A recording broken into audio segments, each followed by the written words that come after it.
Hello everyone, this is a review for the game CAMEL, which is a game for 2 to 8 players. It takes about approximately 20 to 30 minutes and it's from age 8 and up. Alright, this game is basically a camel racing game in the desert, though you don't play as a camel, you play as a person who makes bets on who's gonna win or lose the game, or who's gonna win certain legs in the game. So basically we have the board here where this is the track where the camels are going to be initially set up, which I'll show in a second. Here are betting tiles. I'll try and actually show that close here. Let's see. These are basically betting tiles that I'll explain a little bit in a second. In a little bit what they are, what they do. These are the camels before we actually set them up. And every player has cards that I'll explain in a second what they do, what they are. There's a lot to explain, not that much. As well, it's what we call a desert tile. And I'll get into a little bit more detail in just a second. I'll run this game as 2 players just to show. I don't know if I'll play the whole game, but I don't think it's going to be necessary. Here we have the bank, which there's bills of 10 currency, 10 liras, 20 liras, and a sample of coins. I'm just showing a little bit. So basically what we do, we have dice here, color for each camel. There's a total of 5 of them. We're going to roll and we're going to set them up. So the dice, by the way, they go from 1 to 3, not 1 to 6. So a camel can is going to be placed from 1 to 3. Well, this is 1 to 3. Yellow going to be placed on space number 1. Orange is going to be placed on space number 1 as well. I'm putting it on top of the yellow, which I'll explain in a second. Green is going to be placed on space number 2, and blue is going to be placed on space number 1. So basically what happens here, we're stacking them randomly, does not matter, one on top of each other. Now, in this case where blue is on the top and yellow is in the back, what happens is that the yellow is considered to be at the moment at the last spot because it's at the bottom. The person who's on the top is basically in the lead of that specific space. Now the way that it works is on your turn you have 1 out of 4 actions that you can choose to do, and like I said, you do not control, I don't know if I mentioned that, you do not control the camels. That's not the point of the game. You actually place bets.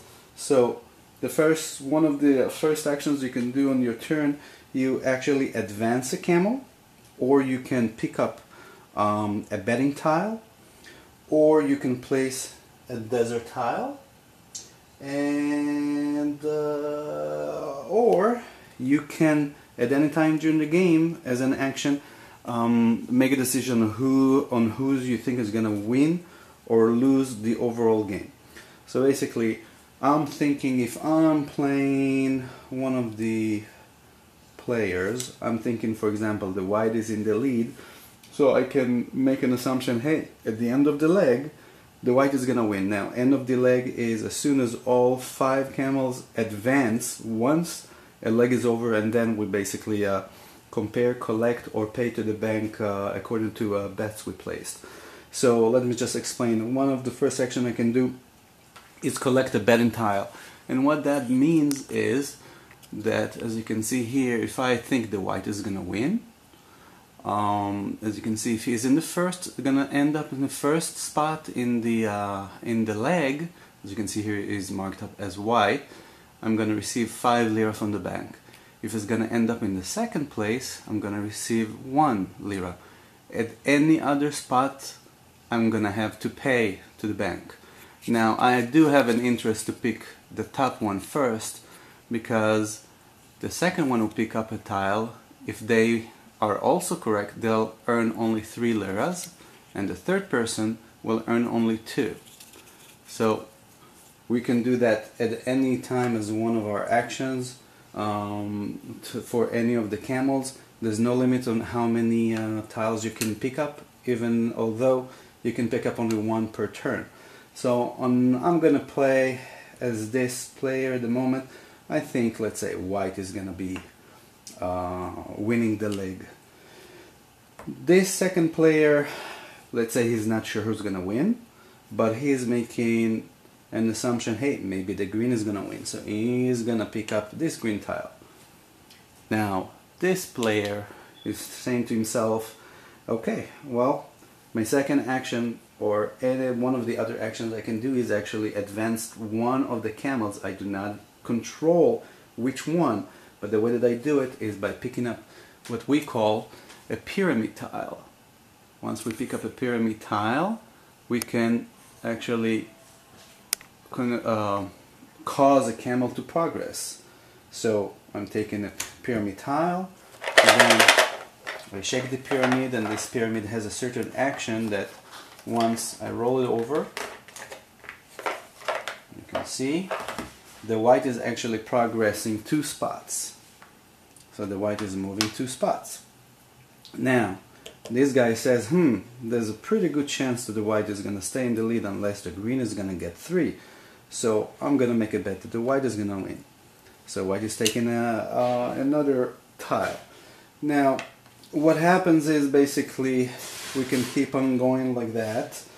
But there are certain situations where if the green comes out, let's say 3, green will move and will be placed on top of the white, and that will make the green be the leader of the leg. Sometimes it would happen a certain condition like that where white will move backwards, which I'll show, for example, when that's going to happen. When he moves backwards, the green goes on top and the green is on the lead.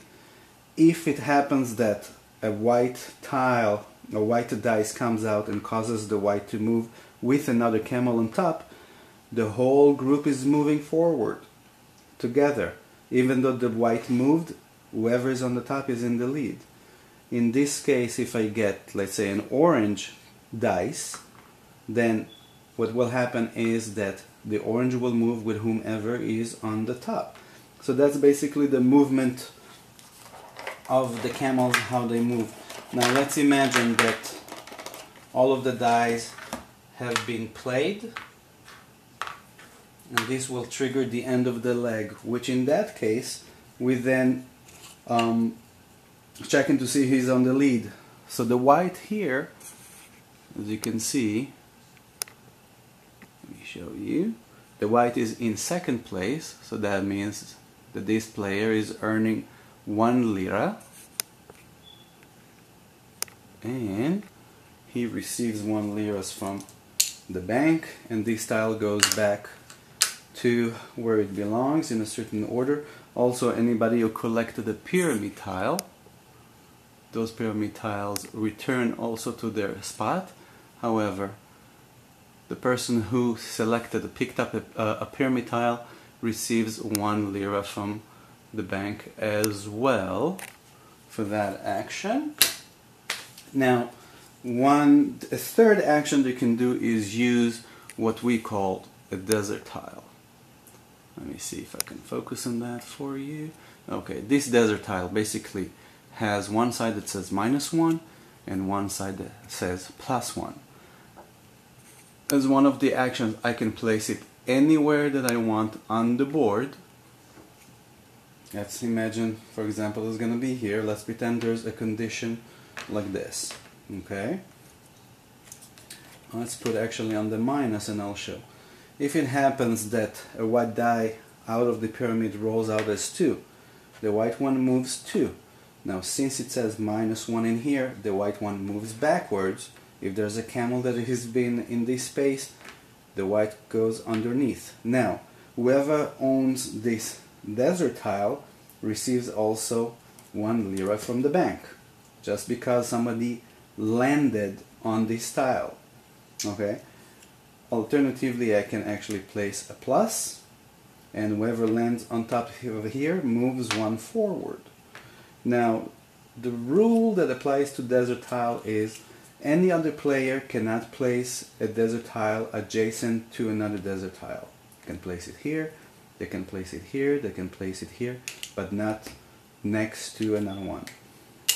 on my turn, another action is I can move it to anywhere I want. I can switch it. I can take it back, although I don't think there's any point of doing that in wasting an action in doing that.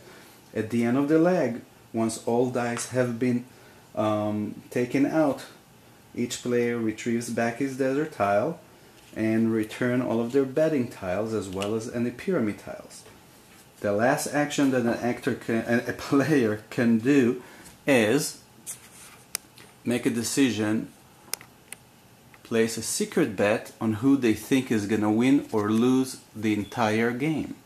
As you can see here, there's blue, white, green, yellow, and orange.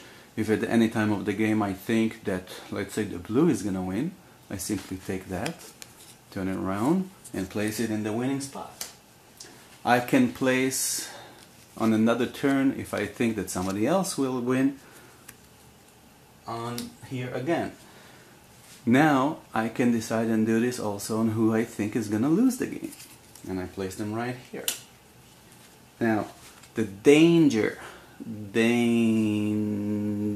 associated with that is that if you make the wrong bet, you actually end up paying to the bank.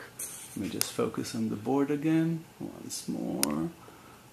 Alright, so what happens is, at the end of the game, as soon as a camel crosses the line, the game is over. Then that means also a leg is over.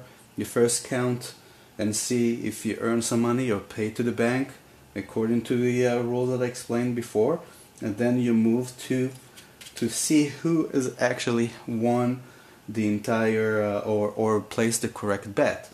The catch here is the first person who placed the card correctly, let's say the yellow has passed, the first card that turns out to be correct earns the rewards that better 8 liras.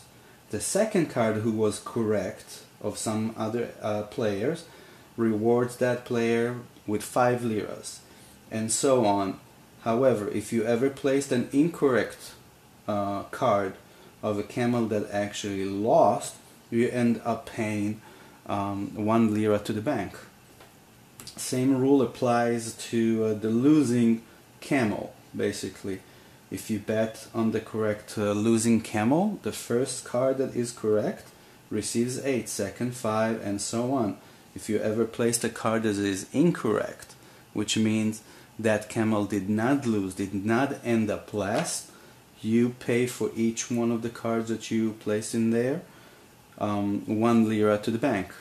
And that's really basically the game in a nutshell. And that's it. I hope you enjoyed this review. This game is a lot of fun. It's very quick. I actually managed to play it one whole game with another player, 2-player game, in a matter of less than 10 minutes, about 5 minutes. So this game can be a very quick one, enjoyable one. What most likely you'll end up doing is play multiple games, and that's it. Whoever earns the most money obviously is the person who wins the entire game. I did not cover 100% of the rules. This just gives you basically a brief review of the game and how it's being played. I hope you enjoyed it, and I appreciate if you subscribe, and you'll see some more reviews of other games. Thank you for watching.